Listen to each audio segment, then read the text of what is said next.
एक एकर मका 40 ते 45 क्विंटलचं उत्पन्न. पान बघितलं तर अतिशय लांबटी, उंची 10 ते 11 फूट आणि सगळ्यात महत्त्वाचं म्हणजे हे कणीस अगदी खालीपासून वरपर्यंत अगदी दाणे टच भरलेत. नमस्कार, मी मुकेश. महाराष्ट्र माझामध्ये आपलं सर्वांचं मनपूर्वक स्वागत. दर्शक हो, मक्याची शेती मी बघण्यासाठी भगतवाडीत आमचे मित्र असलेले रामदास फडतरे यांच्या शेतामध्ये आलोय. खरं तर हे तालुका इंदापूरमध्ये येते. आताच या ठिकाणी ही जी मका आहे ती पायोनियर 3524 ची मका आहे. खरं तर पायोनियर 3524 चे आपण महाराष्ट्र माझावरती अनेक कार्यक्रम केलेत. खरं तर शेतकऱ्यांनी अशाच पद्धतीने 40 ते 45 क्विंटलचं उत्पन्न देखील आपण काढताना दाखवले. आणि पुन्हा एकदा पायोनियर 3524 चा या फडतरे शेतकऱ्यांनी या ठिकाणी कशी मका आणली तर त्यांच्याकडून जाणून घेणार आहोत. आताच थोड्या वेळापूर्वी या ठिकाणी अनेक शेतकरी देखील या ठिकाणी आले होते. शेतकऱ्यांनी ही मका बघितली आणि शेतकऱ्यांनी या मकेला पसंती दिली आणि सर्वात महत्त्वाचं म्हणजे कृषीधारक असतील यांनी सुद्धा या मकेला प्रामुख्याने पसंत दिली आहे. मोठा असा शेतकरी चर्चासत्र कार्यक्रम या ठिकाणी झालाय आणि आता आपण नेमकी ही मका आणली कशी, त्या मके पाठीमागचा काय प्रयोग आहे शेतकऱ्यांकडून प्रामुख्याने जाणून घेणार आहोत. तुमचं सगळ्यांचं आमच्या महाराष्ट्र माझामध्ये स्वागत आहे. तर प्रामुख्याने मार्केटमध्ये एवढे वाण उपलब्ध असताना ही पायोनियरची 3524 मका निवडण्याच्या पाठीमागचं कारण काय?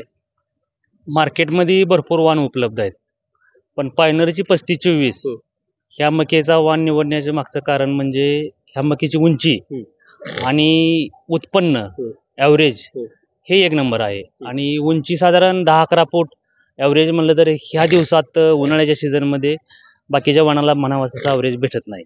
आणि पायोनियर 3524ला 40 ते 45 क्विंटल ॲव्हरेज आरामात भेटते, म्हणूनच हा वाण निवडलाय. कधीपासून मका करता तुम्ही? मका साधारण 4-5 वर्ष झाले करतोय, पण हा वाण जसा चालतोय तसा बाकीचे वाण चालत नाहीत. म्हणजे कशासाठी? उत्पन्नासाठी घेताय? उत्पन्नासाठी आणि मुरघासासाठी दोन्हीसाठी पण हा वाण एक नंबर चालतोय. उंची किती? उंची साधारण 10 ते 11 फूट चालते याची. पानाची रुंदी आपल्या साधारण 4-5 बोट जसे बसतील हाताची त्या मापात पानाची रुंदी आहे. बरं. खरं तर प्रामुख्याने मक्याला एवढं मोठं टेम्परेचर आहे आणि एवढ्या मोठ्या टेम्परेचर मध्ये तुम्ही अशा पद्धतीची देखणी मका आणली. अनेक शेतकरी येतात, बघतात, काय म्हणतात शेतकरी?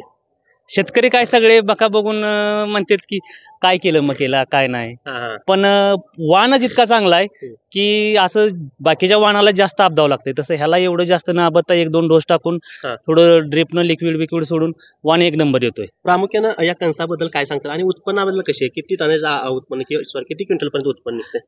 उत्पन्न हीच बघा तुम्हाला 40 ते 45 क्विंटल अगदी आरामात निघेल.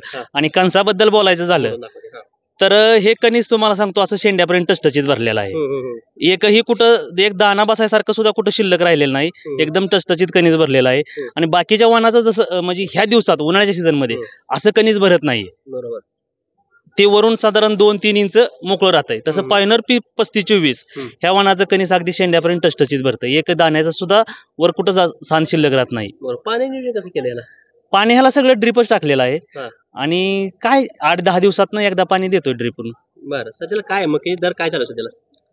सध्या आता 2300 ते 2400 रुपये मकेचा रेट चालू आहे. बरं. समजा एकूण याचं उत्पन्नच घेतलं तुम्ही 40-45 क्विंटलचं, तर किती अंदाजे पैसे होतील? अंदाजे पैसे ह्याची एकरी कमी जास्त 1 लाख रुपये होतील. लाख रुपये? हो, आरामात होतील, आरामात होतील. त्यामुळे शेतकऱ्यांना परवडते मका. एक नंबर परवडते शेतकऱ्यांना. काय तिकडून गुंट्यावरती पण चालू आहे? कसा गुंठा चालू आहे? ते आता मुरघासाला 2000 रुपये गुंट्याने दिली. बरं. 2000 रुपये पैसे चांगले होते. हो, तरी पण आहे, पण ह्याला काय खर्च पण नाही. मुरघासाला दिल्यानंतर काय खर्च नाहीये. डायरेक्ट पैसे म्हणजे 1 रुपया पण खर्च नाही ना. बरोबर. आणि उत्पन्न घ्यायचं म्हणून तर काय थोडं मोडायचं हे करायचं त्याचा खर्च लागतोय थोडा. खरं तर या मक्याचे अधिकारी आपल्या सोबत आहे, त्यांच्याकडून टेक्निकल माहिती घेऊया. तर सगळ्यात महत्त्वाचं म्हणजे आपण अनेक विषयावरती बोलतो आलो आजपर्यंत. शेतकऱ्यांची ही मका लावली, तुम्ही अगदी मका फिरून बघितली, तुमच्या या ठिकाणी कार्यक्रम अगदी आता थोड्या वेळापूर्वी संपन्न झालाय. अनेक शेतकऱ्यांनी सुद्धा मकेबद्दल अगदी भरभरून प्रतिक्रिया दिली, पसंती दर्शवली. या शेतकऱ्यांनी जी टेक्निक वापरली किंवा हे अंतर ते योग्य सोडले काय? नमस्कार, मी ज्योतिराम गोडसे. आज आपण जे आहोत रामदास फडतरे यांच्या भगतवाडी तालुका इंदापूर यांच्या शेतावरती आहोत.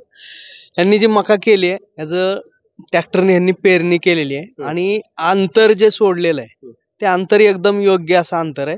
कारण एका एकरामध्ये आपल्या हिशोबाने जर झाडं बसायची असतील तर उत्पन्नासाठी आपल्याला साधारणतः 28,000 झाडं आपल्या हार्वेस्टिंग पर्यंत असायला पाहिजेत. त्याप्रमाणे ह्याच्यामध्ये झाडांची संख्या पण योग्य आहे. आणि यांनी लावताना म्हणजे मधून ड्रीप दिलेलं आहे आणि एका ड्रीप वरती 3-4 लाईन कव्हर होतात. त्यामुळे ह्या मकेला पाणी एकदम व्यवस्थित बसलंय, अंतर व्यवस्थित आहे, त्यामुळं ह्या मक्याची उंची चांगली झालेली आहे. दुसरी गोष्ट, यांनी एवढं सुंदर असा प्लॉट आणलेला आहे, एवढं सुंदर असं या ठिकाणी रोडनी जर बघितलं, कुठून जर बघितलं तर एकसारखा प्लॉट हा दिसतो. तुम्ही कुठल्याही रोडनी जावा, हाच प्लॉट एकसारखा आणि हाईट बीट एकदम चांगली आहे.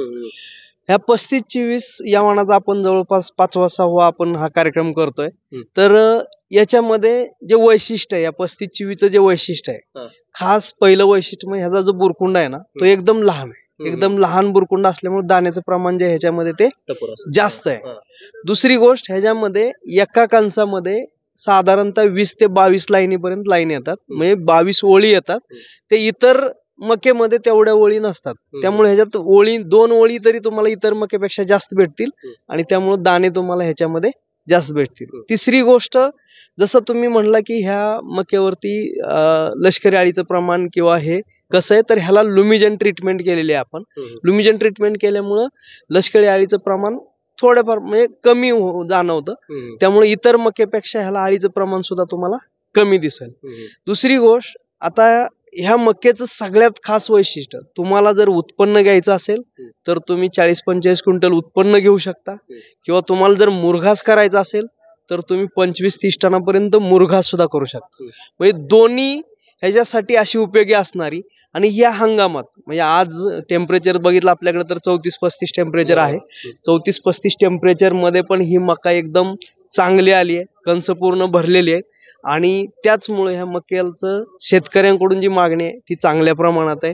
ज्या शेतकऱ्यांनी एकदा लावली ती परत दुसरी मका लावत नाही.